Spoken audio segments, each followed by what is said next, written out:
Thanks, Sapisa. A very good evening and welcome to The Bottom Line, a wrap of the business news. And we start with the number of the day. It's an economic reckoning that is coming tomorrow. The extent of South Africa's financial fallout due to COVID-19 will become clear when Stats SA releases second quarter economic growth data. And the number of the day is minus 50% because South Africa's economy may have contracted by up to 50% between April and June. It's incredible. South Africa, of course, had one of the strictest lockdowns in the world, and due to the standstill of economic activity in the second quarter, between 2 and 3 million jobs could be lost this year. A Reuters poll forecasts that there will be a contraction of around 44.5%, but some analysts expecting even more than that.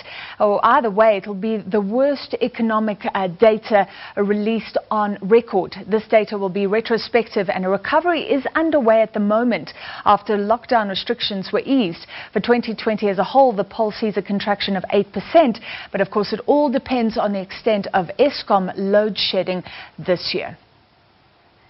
Well, we will bring you all the analysis on that GDP data to be released tomorrow. Now, several Clicks stores were closed today as EFF protesters fanned out across the country. At least 3 Clicks stores were petrol bombed or damaged in eMaglahleni in Mpumalanga, Alberton in Johannesburg, and Polokwane in Limpopo. The party has distanced itself from the attacks on those stores, but it has vowed to intensify its campaign against Clicks in response to an advert on its website. It says the advert that labelled a black woman's hair as dry and damaged and a white woman's hair as fine and normal undermines the dignity of black people. It has emerged that the advert was posted on the Clicks website was supplied for Tresemme shampoo supplied by the manufacturer of Tresemme, Unilever. Both companies have apologized. Unilever declined a live interview with the SABC tonight. But on the line we now have the CEO of Clicks, Vikesh Ramsanda.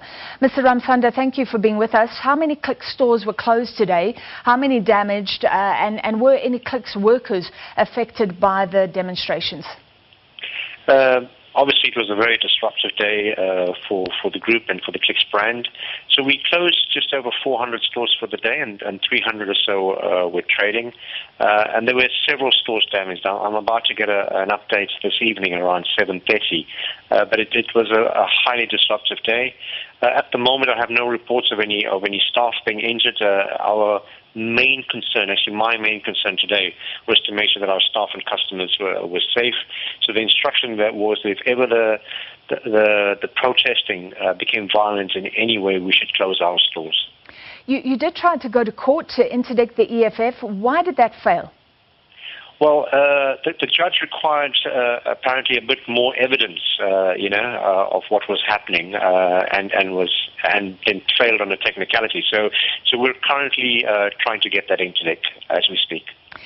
Given the threat, the EFF's threat to protest for the rest of the week at least and keep stores closed, what will you do? Will you initiate closures?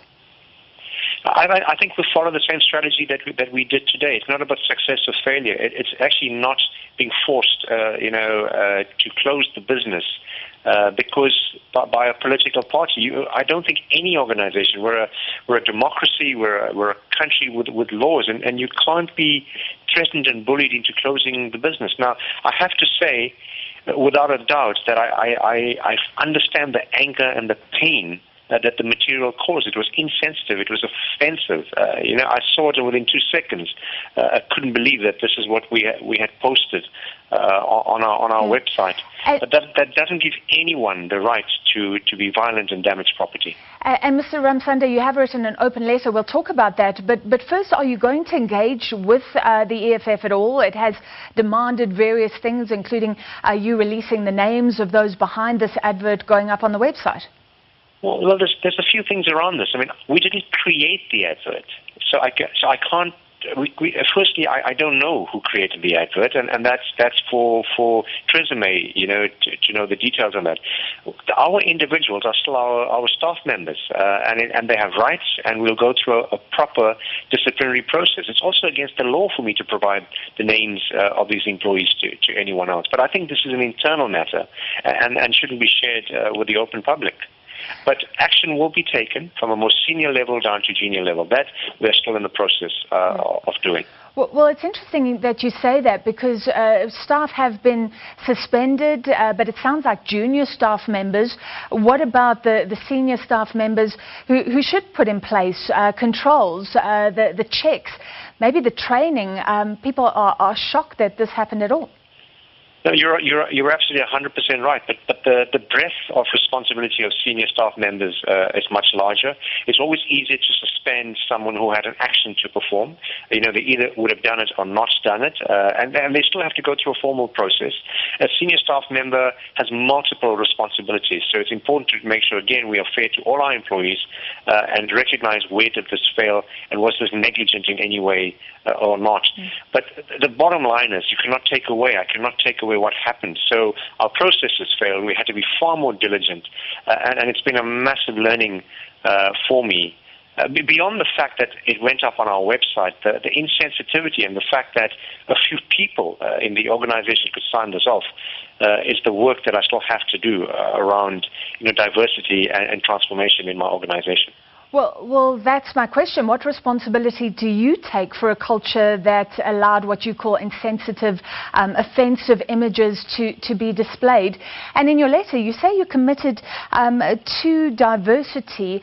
Does that mean, however, black people, black women will be in responsible positions from not only the marketing team, but all the way to the board level?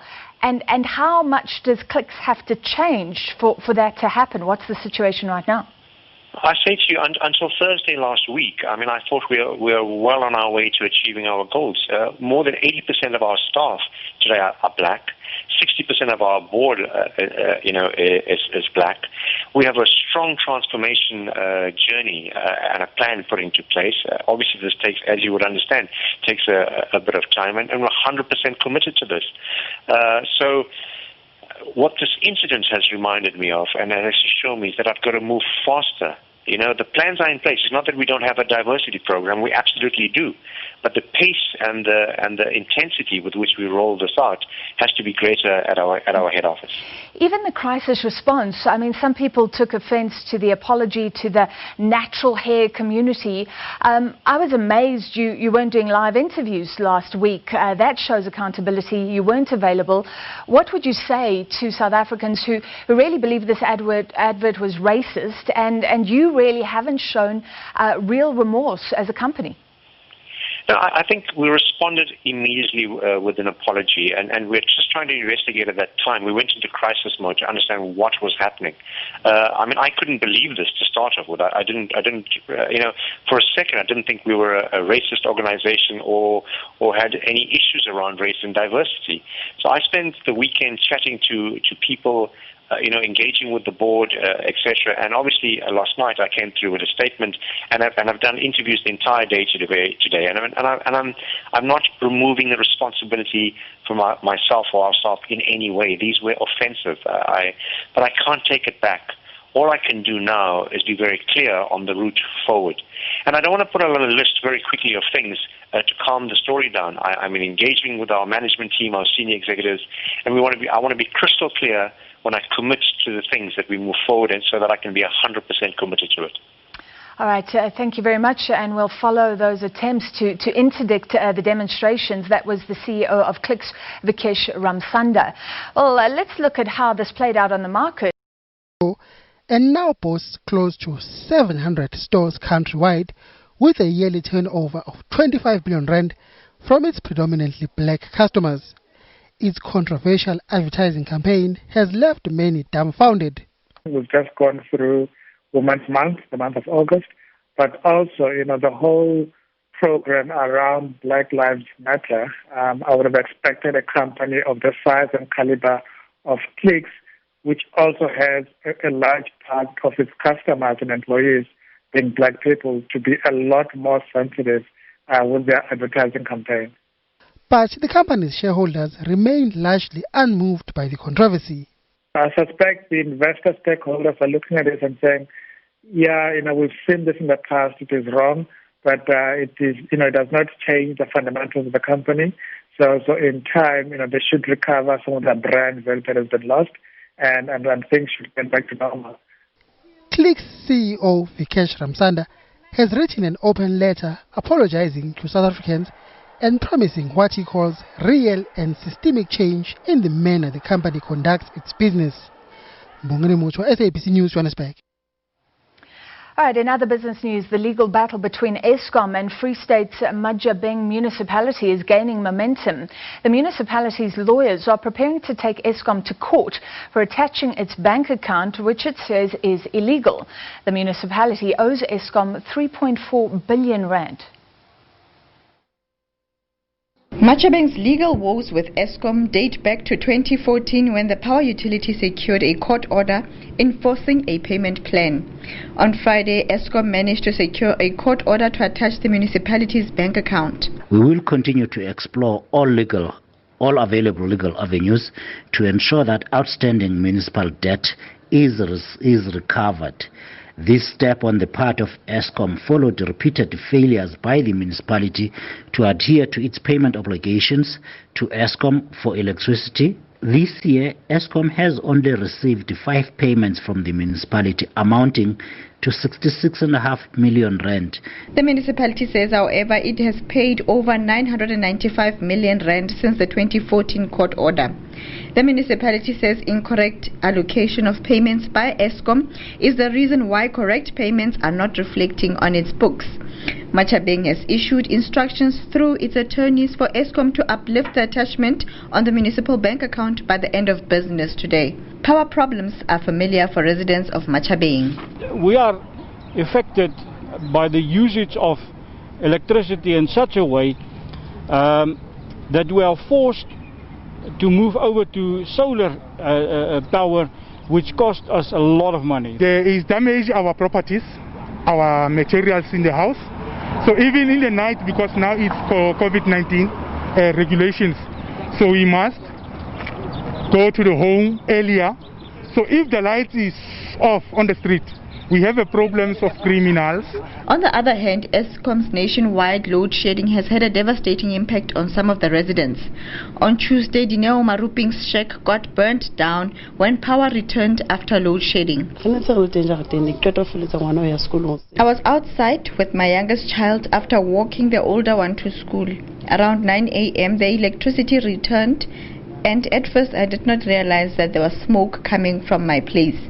Someone else alerted me. We lost everything in the fire. The municipality says it remains committed to settling its Eskom debt. I am Pale Samueti, SABC News. Welcome. Meanwhile, allegations of corruption at Eskom again took centre stage at the Commission of Inquiry into State Capture today.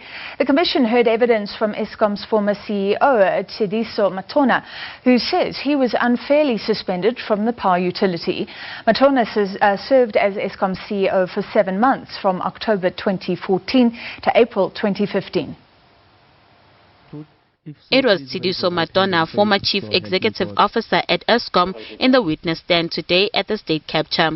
Matona was suspended from the parastatal in 2015 for alleged misconduct at the company. He told the commission that an internal investigation and an inquiry regarding wrongdoing was used to remove him from the power utility. Matona was handed a suspension letter in March 2015 after he and the finance director at the time were asked to recuse themselves from a board meeting. He says the board resolved there was going to be an inquiry into his affairs at the company. A board meeting from which I was requested to recuse myself, together with the finance director, Ms. Tsulofelo Molefe. We were requested to recuse ourselves from that meeting. And we were only called at the end of the day, towards the evening, and were informed of what had been deliberations of the board, which included a decision to suspend us. Matona took the matter to the Labour Court, which ruled his suspension to be set aside. At the time, Eskom was under the chairmanship of Zola Tsotsi. I applied for the Labour Court to find the suspension to have been unfair and unlawful, and that to the extent that the Labour Court had found as such that the suspension be set aside. The board asked Madonna to step aside amid a fact-finding mission that blamed him and other executives for the escalating load shedding. Madonna says there wasn't sufficient reason for an inquiry because the board was fairly new and had little knowledge of technical issues facing the power utility. I did say that we were forecasting that load shedding would occur for a period of time to come.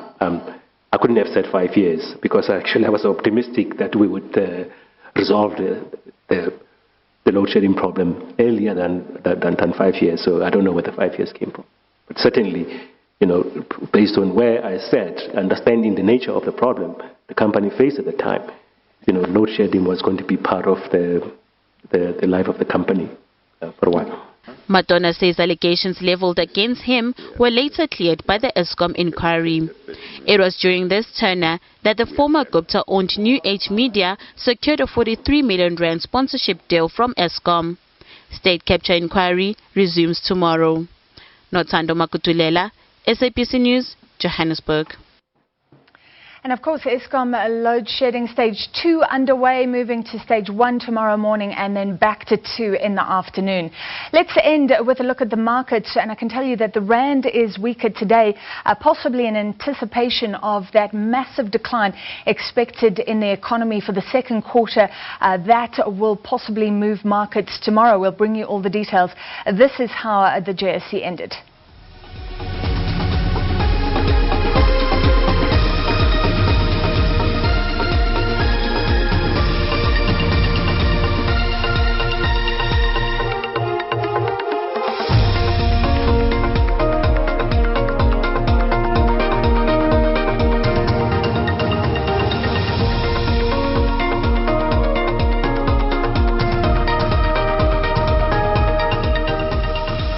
And that was the bottom line. See you tomorrow. Time for sporting action with Sipiso.